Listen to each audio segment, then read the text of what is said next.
انہوں نے کیا کسی کی سفارش کرنی ہے؟ الحمدللہ، سمجھ آ رہی بات؟ تو سفارش کرنے کے لیے یہ شرط ہے کہ جو بندہ سفارش کر رہا ہے وہ صحیح العقیدہ اور صحیح العمل ہو۔ اچھا، اور پھر جس کے حق میں سفارش کریں گے شفیع، ان کے لیے بھی شرط ہے کہ وہ صحیح العقیدہ ہوں۔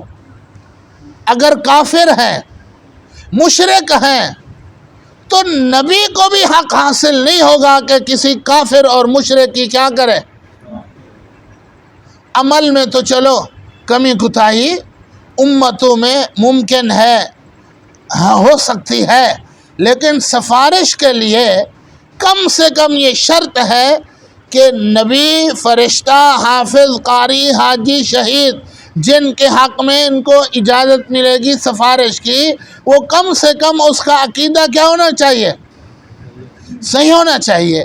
اگر عمل میں کوئی کمی کوتاہی ہوئی اللہ کی رحمت کی برکت سے یا کسی کی شفاعت کام آئے گی، بخشش ہو جائے گی، لیکن تم جس امید پر بیٹھے ہوئے ہو کہ 4000 انبیاء ہیں، وہ ہمارے سر کے تاج ہیں، وہ انبیاء تھے، صحیح العقیدہ صحیح العمل ہونے کے امام تھے، لیکن تمہارے پاس تو ایمان ہی نہیں ہے۔ اور سمجھ آ رہی بات ہے؟ نبی آخر الزمان کا زمانہ ہے، تم نے ان کا کلمہ نہیں پڑھا،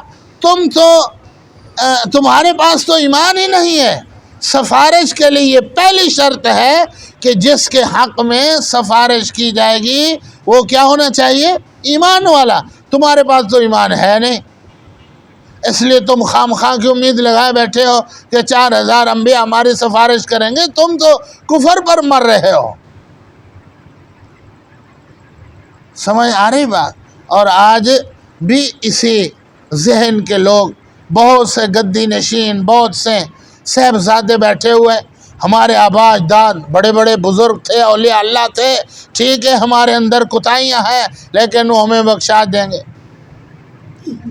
حدیث پاک ہے، حدیث پاک نبی صلی اللہ علیہ وسلم نے فرمایا، جس آدمی کو اپنا ایمان اور اپنا عمل پیچھے کر دے، بڑے سے بڑا عالی نسب بھی اس کو آگے نہیں لا سکتا۔ جس آدمی کو اپنا ایمان اور اپنا عمل پیچھے کر دے، اس کو بڑے سے بڑا نسب بھی آگے نہیں لا سکتا۔ اور یہ آپ نے انہی کے بارے میں ارشاد فرمائے، نہ ایمان ہے اور صرف نسب پر امید لگا بیٹھے، ہمارے آبا اجداد میں انبیاء تھے، تو یہ شفاعت بھی قبول نہیں ہوگی۔ اس کا کیا مطلب؟ یہ قیامت کے ابتدائی مرحلہ ہے، آگے اللہ نیک لوگوں کو اجازت دیں گے کہ تم کیا کرو، لیکن جو سفارش کریں گے ان کے لیے 2 شرطیں، صحیح العقیدہ بھی ہو اور صحیح العمل بھی ہو، اور جن کے حق میں سفارش ہوگی اس کے لیے کم سے کم یہ شرط ہے کہ صحیح العقیدہ ہو، صحیح العقیدہ ہو۔ عملی کمی کوتاہی تھی تو کسی کی سفارش سے کام بن جائے گا۔ اچھا آگے، وَلَا يُقْبَلُ مِنْهَا عَدْلٌ، اور کوئی فدیہ وغیرہ، کوئی فدیہ وغیرہ بھی قیامت کے دن نہیں چلے گا۔ میں کہوں گا یا اللہ یہ 1 کروڑ روپے کا چیک ہے، یہ آپ لے لیں اور مجھے دوزخ میں نہ بھیجیں۔ اللہ پاک فرمائیں گے یہ فدیے وغیرہ وہاں نہیں چلیں گے، فدیے وہاں نہیں چلیں گے۔ کوئی آدمی مال دے کر اپنے آپ کو چھڑوانا چاہے گا تو یہ چھڑوا نہیں سے، اللہ پاک فرمائے وَلَا يُؤْخَذُ مِنْ عَدْلٍ، اس نفس کی طرف سے کوئی فدیہ بھی قبول نہیں کیا جائے گا۔ سورۃ المعارج 29واں پارہ، اللہ پاک فرماتے ہیں، یود المجرم لو یفتدی من عذاب یومئذ ببنیہ وصاحبتہ واخیہ وفصیلتہ التی تؤویہ ومن فی الارض جمیعا ثم ینجیہ کلا۔ اللہ پاک فرما رہے ہیں قیامت کے دن اگر کوئی مجرم اپنی جان کے بدلے میں فدیے کے طور پر اپنا بیٹا دینا چاہے گا، اپنی بیوی دینا چاہے گا،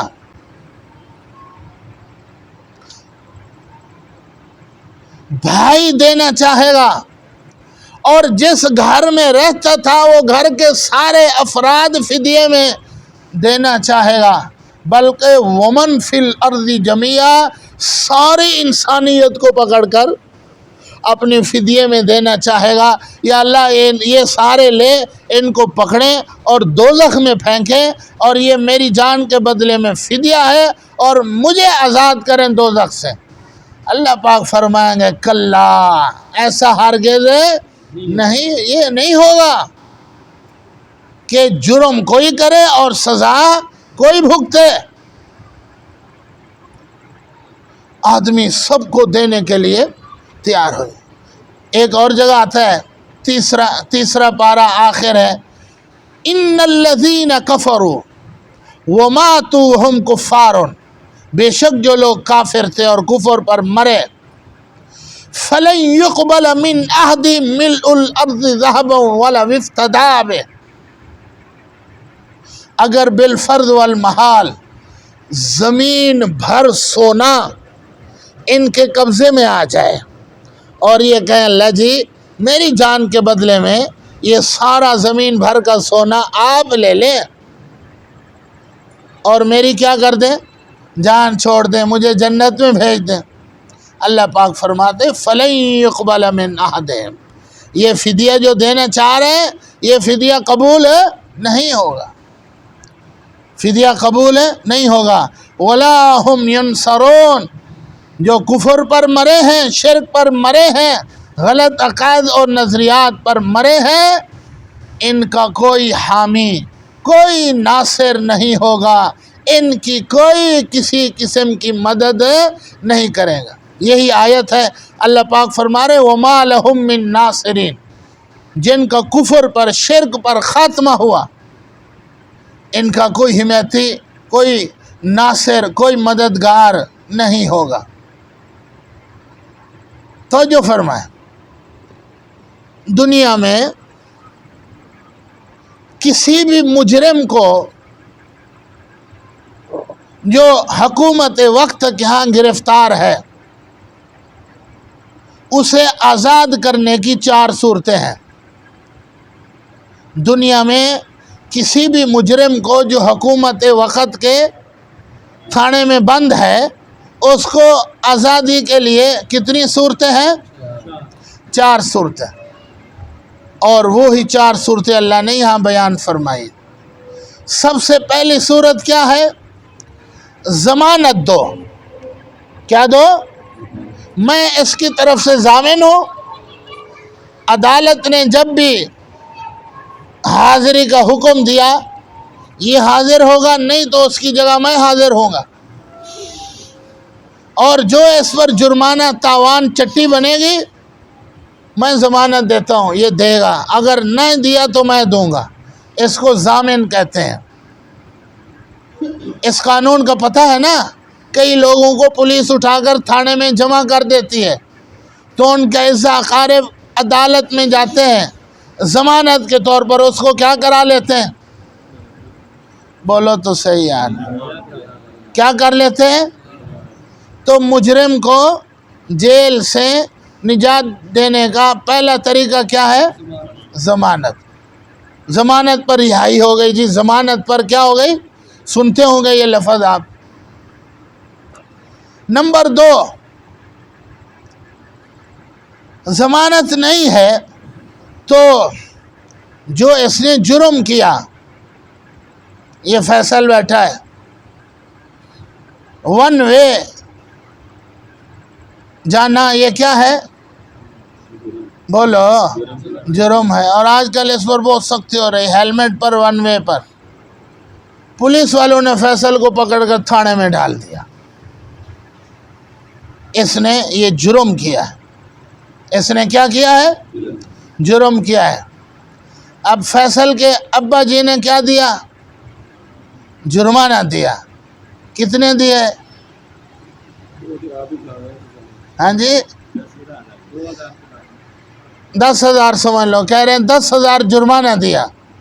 تو 10,000 جرمانہ دے کر مجرم کو کیا کرا دیا؟ تو مجرم کو جیل سے چھڑانے کا یہ دوسرا طریقہ ہے. جو اس کا جرم ہے اس کے مطابق جو جرمانہ بنتا ہے وہ دیں اور اپنے مجرم کو چھڑوا لو. سمجھ آ رہی بات؟ اور تیسری صورت، رشتہ دار جیل میں پکڑا گیا اور کسی M P M N A سے فون کرا دیا. کسی M N A M P A سے کیا کرا دیا؟ سفارش. تو M N A M P A کی سفارش پر پولیس والوں نے کیا کر دیا؟ تو ایک مجرم کو آزاد کرانے کی یہ تیسری صورت ہے، سفارش. اور چوتھی صورت، اپنی جماعت اور جتھے کی بنیاد پر آپ تھانے کے اوپر جا کر حملہ کریں، اس کی کھڑکیاں دروازے گیٹ توڑیں اور اپنے مجرم کو آرام سے رہا کرا کے لے جائیں. اور ایسے ہوتا ہے.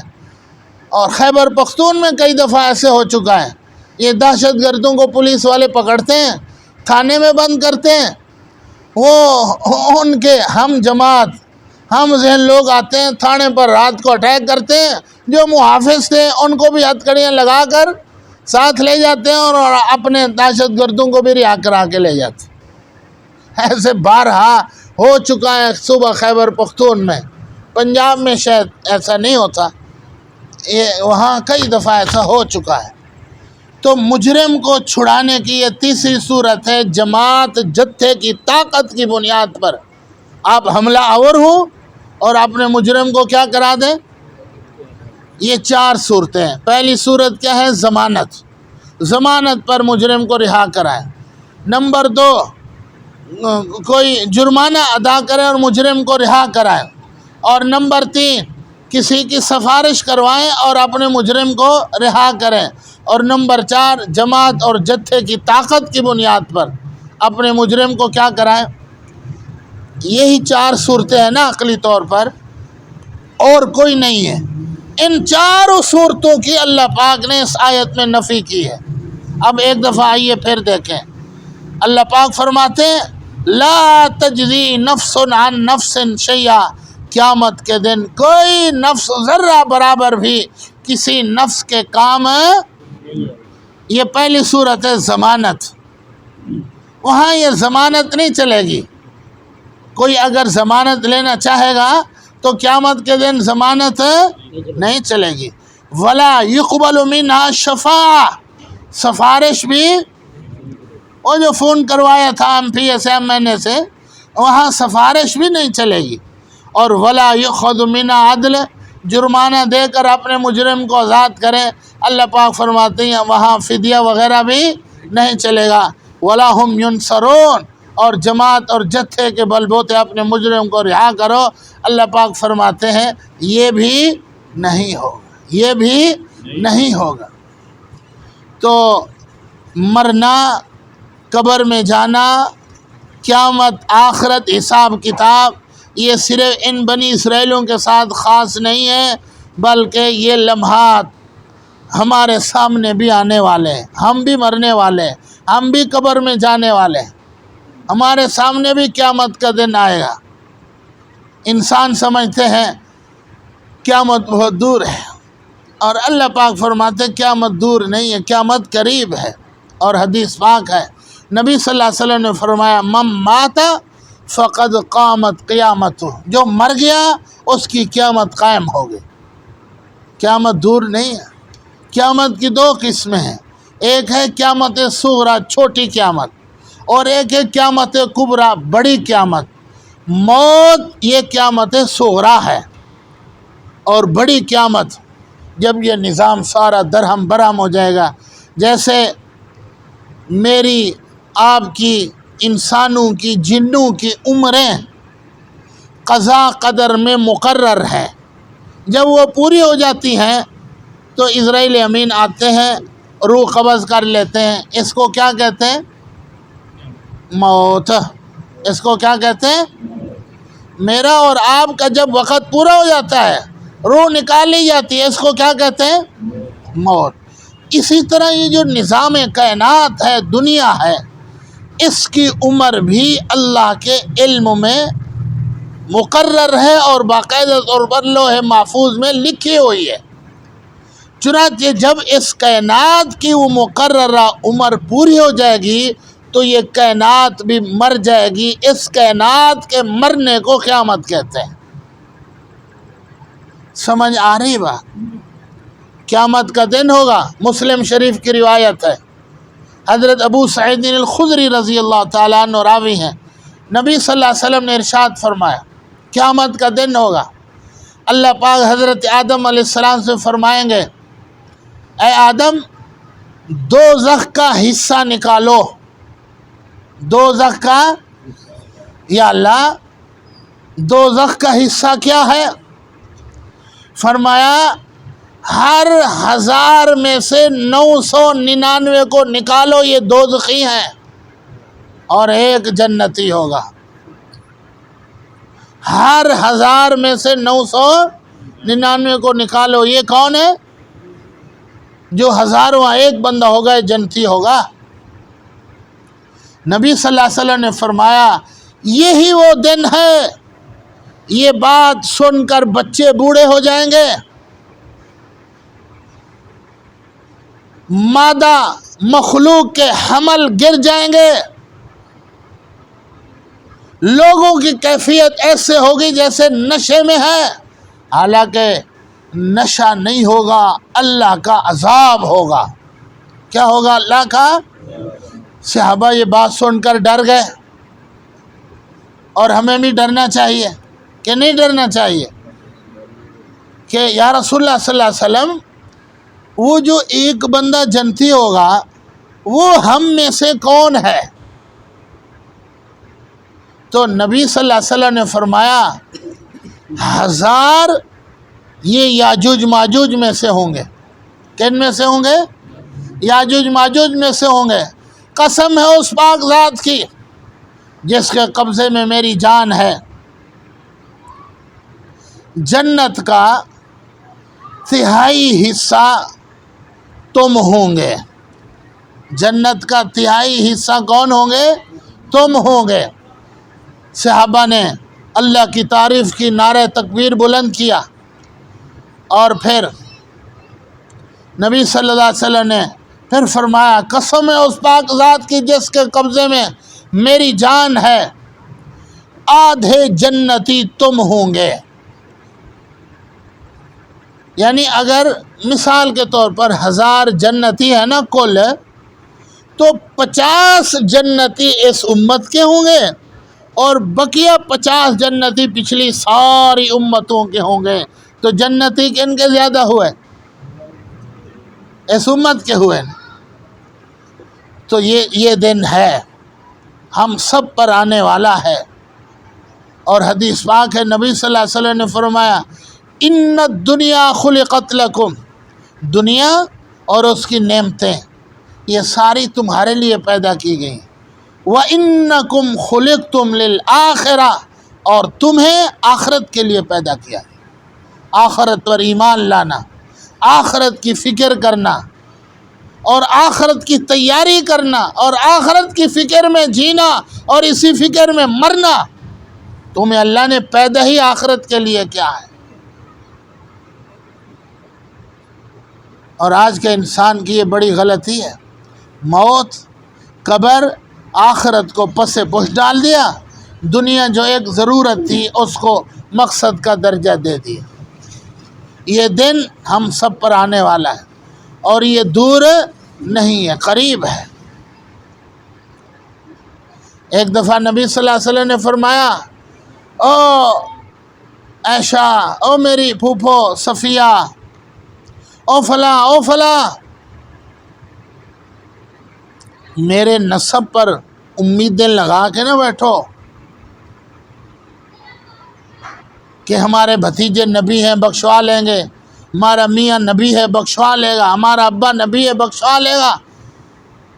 کہیں ایسا نہ ہو کہ اور لوگ تو ڈھیروں نیکیاں لے کر آئیں اور تم بس میری امید پر ہی بیٹھے ہوئے ہو۔ قیامت کے دن میں 3 موقعوں پر کسی کے کام نہیں آؤں گا، 3 موقعوں پر کسی کے کام نہیں آؤں گا۔ نمبر 1، جب نامہ اعمال ملیں گے، دائیں ہاتھ میں ملتا ہے یا بائیں ہاتھ میں ملتا ہے۔ نمبر 3، جب نامہ اعمال تولے جائیں گے، نیکیوں کا پلڑا بھاری نکلتا ہے یا گناہوں والا۔ اور جب پل صراط کراس کریں گے، ان 3 موقعوں پر میں کسی کے کام نہیں آؤں۔ سمجھ آ رہی بات؟ تو اسی فکر میں ہم نے جینا ہے اور اسی فکر میں ہم نے مرنا ہے۔ پھر مزے ہی مزے، پھر مزے ہی مزے۔ اور اگر دنیا کو ہی سب کچھ سمجھا، محنت کا میدان بنایا، موت کی آخرت کی تیاری نہ کی، تو پھر بڑے مسائل پریشانیاں ہیں۔ اللہ نے کتابیں نازل کی، انبیاء بھیجے، اسی عقیدے اور نظریے کو سمجھانے کے لیے کہ یہ دنیا ہی سارا کچھ نہیں ہے۔ موت آئے گی، مٹی کھا جائے گی، کیڑوں مکوڑوں کی غذا بنو گے تم، ایک دفعہ پھر ہم تمہیں زندہ کر کے اپنے سامنے کھڑا کریں گے، تم سے حساب کتاب لیں گے۔ زندگی کا حساب دو، جوانی کا حساب دو، مال کن طریقوں سے کمایا تھا، جائز یا ناجائز طریقوں سے، خرچ کہاں کیا، اور عمل کتنا کر کے آئے ہو اپنے علم پر۔ حقوق اللہ کی پیشیاں لگیں گی، حقوق العباد کی پیشیاں لگیں گی۔ تو اللہ پاک فرما رہے ہیں وَاتَّقُوا يَوْمًا، ڈرو اس دن سے۔ کہ کون سا دن مراد ہے؟ قیامت کا دن مراد ہے۔ کوئی کسی کے کام نہیں۔ جس کو اپنا ایمان، اپنا عمل پیچھے کر دے، اس کو کوئی آگے نہیں لا سکتا۔ اس لیے آخرت کی فکر، موت کی فکر اور اس کی تیاری، اس کی پلاننگ، سمجھ آ رہی نا بات؟ جیسے ہم نے گیس کا میٹر لگوانا ہو یا بجلی کا میٹر یا بیٹی کی نوکری لگوانی ہو تو ڈاکومنٹس تیار کرتے ہیں نہیں کرتے ہیں نا، ڈاکومنٹس ایک فائل تیار کرتے۔ اسی طرح موت اور آخرت کی بھی فائل ہمیں تیار کرنی چاہیے۔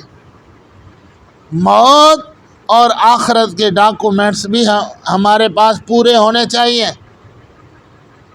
وہ کیا ہیں؟ نمبر 1، ہمارے فرائض پورے ہونے چاہیے۔ کیا کہا میں نے؟ نمبر 2، واجبات پورے ہونے چاہیے۔ سنت موقدہ کا اہتمام ہونا چاہیے۔ یہ 3 کام کرنے کے ہیں، یہ 3 کام ہیں، فرائض پورے، واجبات پورے، سنت موقدہ بھی پوری ہونے چاہیے۔ اور نمبر 3، مکروہ تحریمی سے اپنے آپ کو بچائیں۔ نمبر 5، حرام سے اپنے آپ کو بچائیں۔ اور سمجھ آ رہے ہیں؟ اسی کو آپ بزرگی اور ولایت کا ڈاکومنٹس کہہ لیں، نصاب کہہ لیں، اور اسی کو موت اور آخرت کا نصاب، ڈاکومنٹس اور فائل کہہ لیں۔ جس بندے کے ہاں ان 5 باتوں کا اہتمام ہے نا، وہ زندہ ہے تب کامیاب، مر گیا تو تب کامیاب۔ امیر ہے تب کامیاب، غریب ہے تب کامیاب، پڑھا لکھا ہے تب بھی کامیاب، ان پڑھ ہے تو، اگر یہ ان 5 باتوں کا اہتمام ہے۔ سمجھ میں آ گئی بات؟ اور اسی بات کو دوسرے لفظوں میں یوں بھی کہہ سکتے ہیں، موت کا، آخرت کا ڈاکومنٹس، موت کی، آخرت کی کون سی چیزیں ہیں جو پوری ہونی چاہیے؟ نمبر 1، آپ کی نمازیں پوری ہونی چاہیے۔ توجہ سے سنیں، موت کا ڈاکومنٹس، موت کا نصاب آپ کو بتا رہا ہوں، کیا پوری ہونی چاہیے؟ نمازیں پوری ہونی چاہیے۔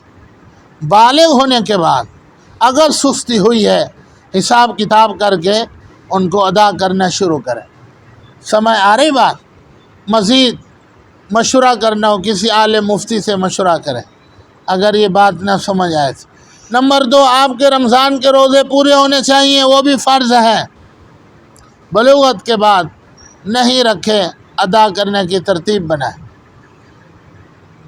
نمبر 3، زکوٰۃ فرض ہے صاحب نصاب پر، زکوٰۃ کیا ہونی چاہیے؟ پوری ہونی چاہیے۔ اگر صاحب نصاب ہونے کے باوجود زکوٰۃ نہیں دی تو حساب کتاب کر کے جتنے سالوں کی نہیں دی یک مشت دے، اعلیٰ درجہ ہے، قسط وار دے، یہ ادنا درجہ ہے، دینا پڑے گا، معاف نہیں ہے۔ حج بھی کر لے تو تب بھی زکوٰۃ معاف نہیں ہے۔ سمجھ آگے بات؟ نمبر 4، قربانی۔ نمبر 4 کیا ہے؟ قربانی، یہ بھی واجب ہے کرنا۔ کر رہے ہیں، ٹھیک ہے الحمدللہ۔ بلوغت کے بعد صاحب نصاب تھے، قربانی واجب تھی، نہیں کی، حساب کتاب کر کے اب ادا کریں۔ اس کی ادا کرنے کی صورت کیا ہے؟ پیسے دیں گے، جانور نہیں ذبح کرنا، جانور نہیں ذبح کرنا۔ اور مختلف مدارس میں انتظامات ہوتے ہیں اجتماعی قربانی کے، ان سے جا کے پوچھیں جی 2010 میں آپ کے ہاں اجتماعی قربانی کا انتظام تھا تو فی حصہ کتنے کا تھا؟ 2000 میں فی حصہ کتنے کا تھا؟ اس طرح معلومات جمع کر کے یہ پیسے اللہ کی راہ میں دے، معاف نہیں ہے، قربانی معاف ہے۔ سمجھ آ رہی بات؟ اور نمبر 5، فطرانہ، یہ بھی صاحب نصاب پر کیا ہے؟ واجب ہے فطرانہ، نہیں دیا دیں جتنے سالوں کا نہیں دیا۔ نمبر 6، زمیندار ہے، زمین سے پیداوار حاصل کرتے ہیں، عشر دیتے ہیں، اچھی بات ہے، نہیں دی تو حساب کتاب کر کے عشر بھی دیں۔ 6 باتیں۔ 7ویں بات، حج بیچ میں رہ گیا، چوتھے نمبر پر حج آتا ہے۔ چوتھے نمبر پر کیا آتا ہے؟ حج۔ حج فرض تھا، نہیں ادا کیا تو اب جتنا جلدی ہو سکے ادا کریں۔ حج کے نصاب کا پتہ ہے؟ حج کا نصاب کیا ہے؟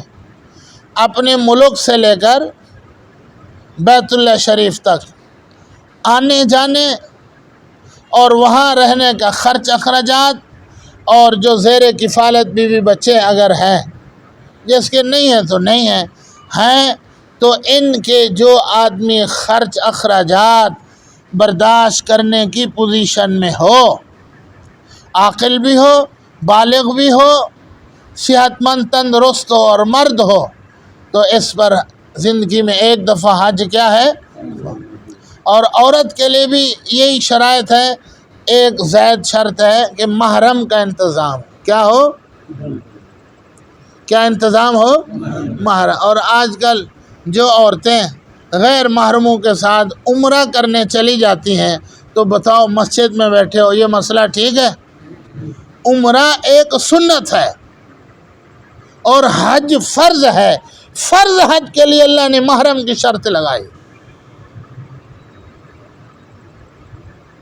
اور آج کل عورتیں اور کئی مرد غیر محرم عورتوں کے ساتھ جا رہے ہیں، کئی غیر محرم عورتیں غیر محرم مردوں کے ساتھ جا رہی ہیں۔ فرض حج کے لیے محرم کی شرط ہے، سارا کچھ ہے عورت کے بعد، لیکن محرم کا انتظام نہیں ہے، ساری زندگی اس پر حج فرض نہیں ہے۔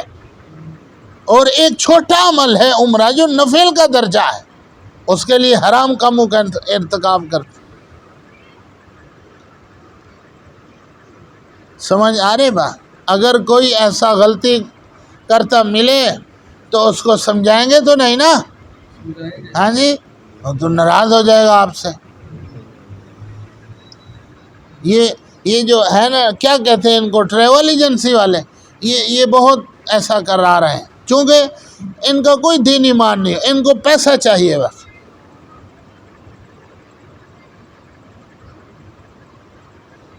ہمارے ساتھ ایک طالب علم پڑھتے تھے، چترال کے تھے،